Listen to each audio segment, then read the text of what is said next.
We would like to introduce you to the newest member of the Fox 61 team, Emma Wulfhorst. She's going to be our new political reporter coming to us initially from New Jersey, but by way of Montana, where she covered politics out there in the Treasure State. First of all, a pleasure to meet you. You as well. Thank you so much. I literally met you for real for the first time now. 30 seconds ago. So this is for all of us, a get to know you. Curious, never been anywhere close to Montana, especially covering politics. That's about as red of a state as you can get, and you're coming to a relatively blue state here. Yes, actually Montana is quite purple. Okay. We have the eastern and western sides are very different.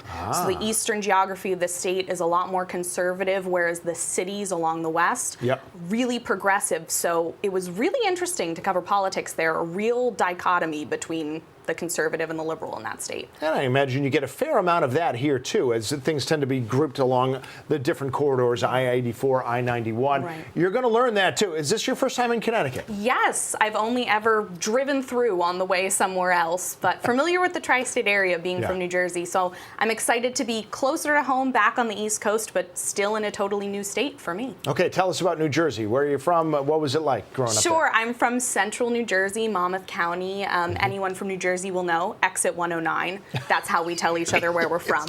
So that's a real thing. Yes. I didn't want to start making jokes about it. That's how people identify themselves, but it really is. It is. So anyone listening from New Jersey will know exactly where I'm talking about. Yeah.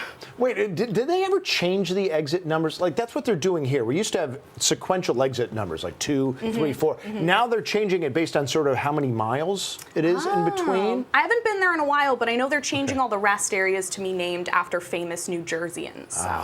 All right. What do you like to do in your spare time? Sure. So in Montana, I picked up a lot of outdoor activities. So we'll see if that transfers over to here. I loved hiking. I got into snowboarding in the winter. I know there are some ski hills around the area, so I'll be interested to check those out. I'm obviously a big fan because I'm from Connecticut, but it's a 4-season state. You want to do winter stuff, you can find winter stuff. You want to do summer stuff, you can find summer stuff. Which I love that, so I'm excited. So let's get you some lobster rolls. Let's get you out for the foliage, which I imagine is pretty good. I missed seafood living in a landlocked state, so I'm excited to have seafood again. Well, it is wonderful to have you here. We got about 20 more seconds. Fun fact, anything that you want the viewers to know. I horseback rode for 10 years, and I also play guitar. Oh, really? Yes. Oh, okay. We got to talk about guitar. Not that I play, but I know nothing about horses. Yeah, I'll just like scat or sing or something like that. A pleasure to meet you, Emma. You as well. Glad to have you here. So excited to be here. Hope the state's politicians treat you well, and hope you treat them well as well.